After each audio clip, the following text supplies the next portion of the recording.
یہ امتحانات کڑے کون کون سے امتحان ہیں جن سے انسان گزرتا ہے، جس کا میں نے کہا ہے کامل مرقع ہے حضرت ابراہیم علیہ السلام کی شخصیت میں۔ سب سے پہلا انسان کا امتحان جو ہے اس کے عقل کا، شعور کا، اس کے فہم کا، اس کی فطرت کا، اس کی جبلت کا، وہ کیا ہے؟ اس دنیا میں آنکھیں کھولنے کے بعد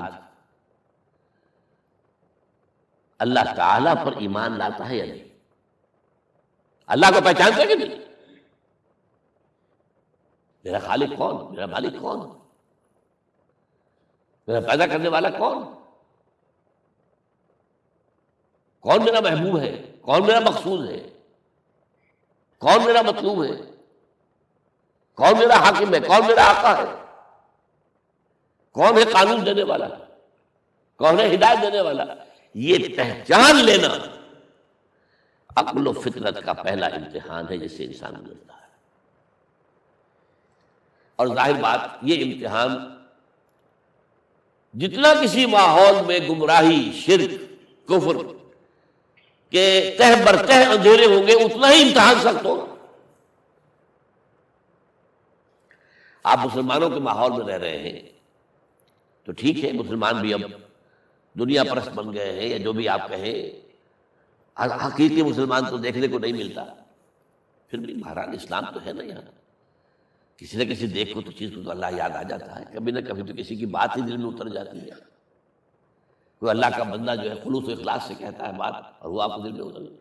آپ ایسے معاشرے کا تصور کیجیے جہاں سرے سے ہدایت ہے ہی نہیں، کفر ہی کفر ہے، شرک ہی شرک ہے، باطل ہی باطل ہے، اس میں ایک شخص آنکھ کھولے اور پھر وہاں وہ خالق حقیقی کو پہچان لے، یہ ہے سب سے بڑی کامیابی۔ آپ کو معلوم ہے قرآن مجید میں سورہ انعام میں پورا قصہ بیان ہوا ہے، جس ماحول میں کہ حضرت ابراہیم نے آنکھ کھولی ہے وہ ماحول کون سا ہے؟ ہر طرح کا شرک وہاں پر انتہائی درجے میں موجود تھا۔ سورج اور چاند اور ستاروں کی پرستش، بتوں کی پرستش، اور سیاسی شرک۔ بادشاہ کہتا تھا میں خدا ہوں، نمرود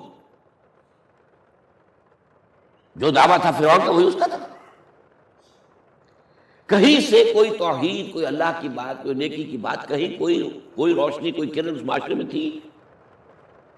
اس معاشرے میں خالص اللہ نے جو فطرت سلیمہ عطا کی تھی اور جو عقل سلیم عطا کیا تھا، اس کی روشنی میں سفر کرتے ہوئے ان تمام معبودوں کا انکار کر کے انی وجہت وجہی للذی فطر السماوات والارض حنیفا وانا من المشرکین، میں تمہارے ان معبودوں کو نہیں مانتا، میں ان کی نفی کرتا ہوں، ان سب کا باغی ہوں، یہ سب گمراہی ہے، میں نے اپنا رخ کر لیا ہے ہر طرف سے یکسو ہو کر اس ہستی کی طرف جو آسمان اور زمین کی خالق ہے، سورج کا بنانے والا۔ میں سورج کو نہیں پوچھتا، سورج کے بنانے والے کو پوچھتا ہوں۔ میں چاند کا پجاری نہیں ہوں، چاند کے خالق کا پجاری ہوں۔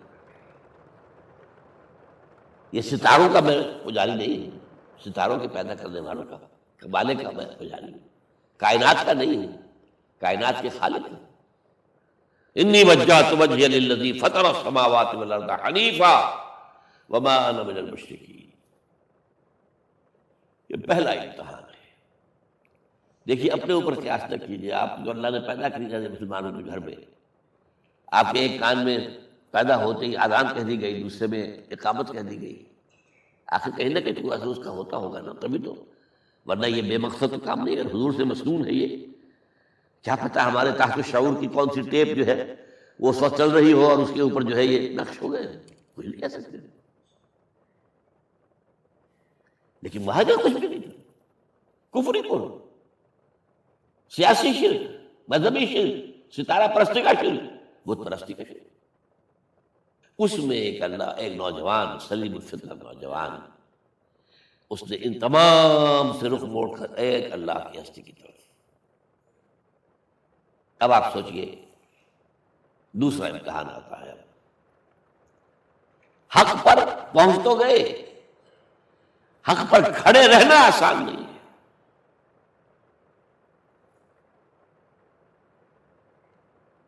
اس کے لیے امتحانات آئیں گے، آزمایا جائے گا۔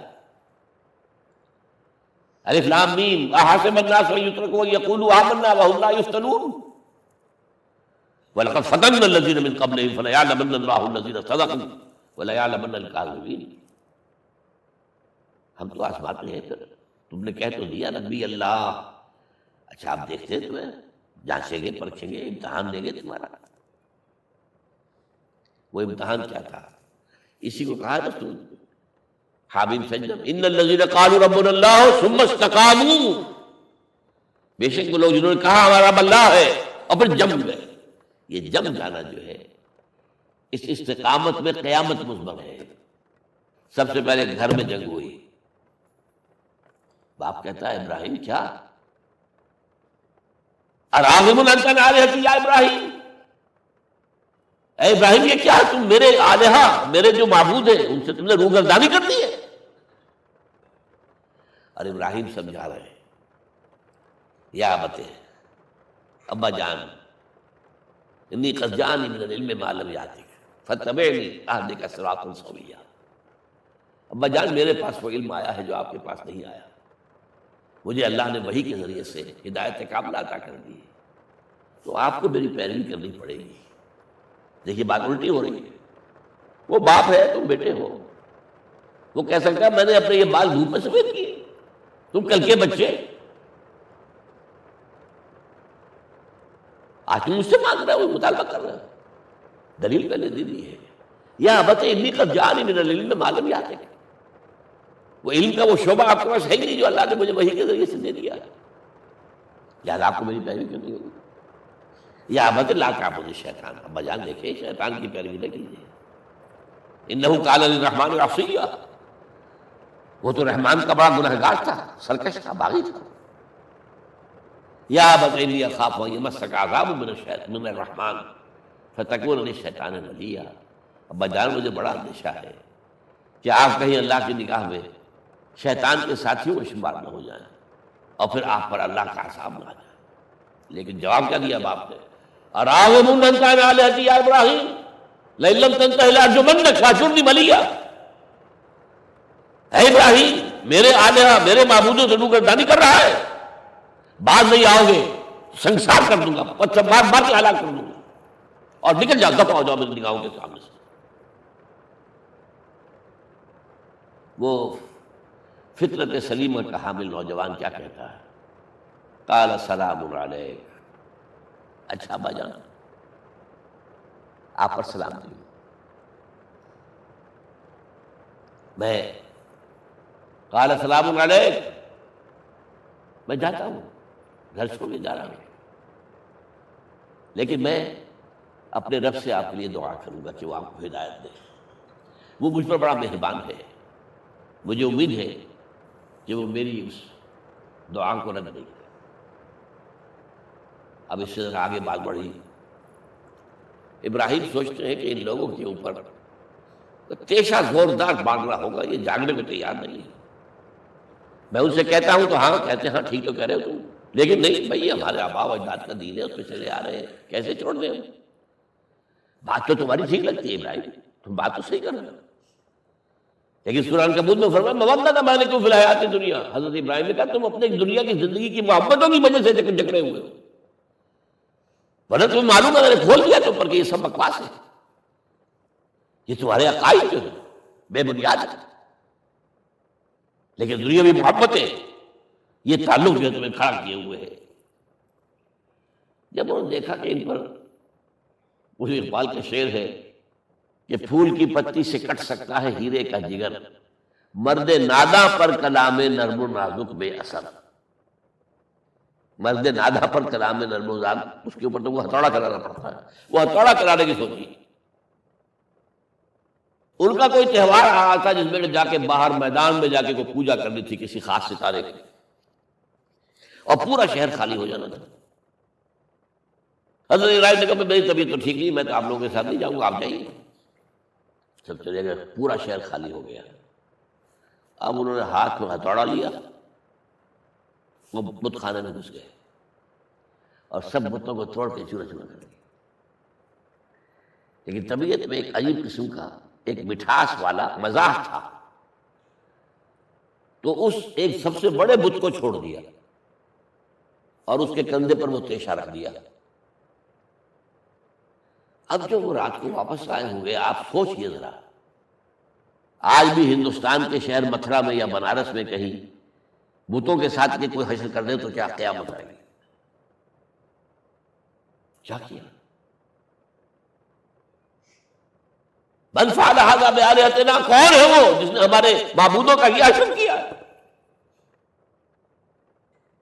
بہت کچھ کر کے کچھ لوگ، ہاں ہم سنتے تھے ایک نوجوان جو ہے وہ کچھ ان کا ذکر کیا کرتا تھا، ان بتوں کا کہ ان میں کچھ نہیں ہے، کچھ نہیں ہے، کچھ باغیانہ خیالات کا اظہار کیا کرتا تھا وہ ابراہیم۔ بلاؤ، حاضر کیا گیا، یا ابراہیم انت فعلت ھذا، کیا آپ تم نے کیا؟ مجھ سے کیا پوچھتے، اس بڑے بت سے پوچھو، اس سے پوچھو، بھائی سارے ٹوٹے ہوئے، یہ سالم کھڑا ہے۔ اور نمبر 2 جسے کہتے ہیں پولیس کی اصطلاح میں آلہ واردات، قتل کیا تھا تو کس چیز سے کیا تھا وہ بھی برآمد ہو گیا، وہ چھری بھی مل گئی ہے، اس پر خون کے دھبے بھی ہیں، اور آج تو آپ کو معلوم ہے کہ خون کے قطرے سے بھی پتہ چل جاتا ہے کہ کس کا خون تھا، جرنلسٹ کے ذریعے سے، تو اس نے کیا ہوگا کہ ابراہیم وقل کے ناخن لو، ان سے پوچھے، یہ بات کرتے کوئی اف لکم، تو ہے تم پر، تم پوچھتے ہو ان کو جو بات تک نہیں کر سکتے، جو اپنا دفاع نہیں کر سکتے، جو اپنے آپ کو بچا نہیں سکتے۔ ایک عام انسان بھی دفاع کرتا ہے اپنا۔ فَرَجَعُوا إِلَىٰ أَنفُسِهِمْ، اب انہوں نے اپنے اندر دلوں کی طرف دھیان کر کے سوچا کہ واقعی ابراہیم صحیح کہتا ہے، لیکن پھر لوٹے، پھر وہ عصبیت، پھر وہ آباء و اجداد کے ساتھ تعلق، پھر وہ معاشرتی نظام۔ انہوں نے کہا بس اس کو قتل کرو، اس کو ختم کر دو۔ یہ اس کو فیس کرنا، آپ سوچ لیجیے یہ کتنے بڑے امتحان کی بات تھی، کتنے بڑے جھگڑ کی بات تھی۔ اچھا چونکہ وہاں نظام بھی تھا، بادشاہ کے دربار میں حاضری ہو گئی۔ ابراہیم ہم نے سنا تم ہمارے سوا کسی کو خدا مانتے ہو؟ جی ہاں، کون ہے وہ خدا؟ فرمایا میرا رب وہ ہے جو زندہ رکھتا ہے اور مارتا ہے، ربی الذی یحیی و یمیت، قال انا احیی و امیت، میں بھی زندہ رکھتا ہوں اور مارتا ہوں۔ فوراً جو ہے حکم دیا، جیل خانے سے 2 قیدیوں کو بلایا، ایک کی گردن اسی وقت مار دی، دیکھو میں نے مروا دیا کہ نہیں، ہے نہیں میرے پاس ہتھیار، اور ایک کا جان اسے چھوڑ دی، میں خدا ہوا کہ نہیں؟ حضرت ابراہیم نے سمجھ لیا کہ اب یہ جس قسم کی کچھ بحثی میں آ گیا ہے، یہاں بھی کوئی ہتھوڑا چلانا پڑے گا۔ فرمایا فإن اللہ یأتی بالشمس من المشرق فأت بہا من المغرب، میرا رب وہ ہے جو مشرق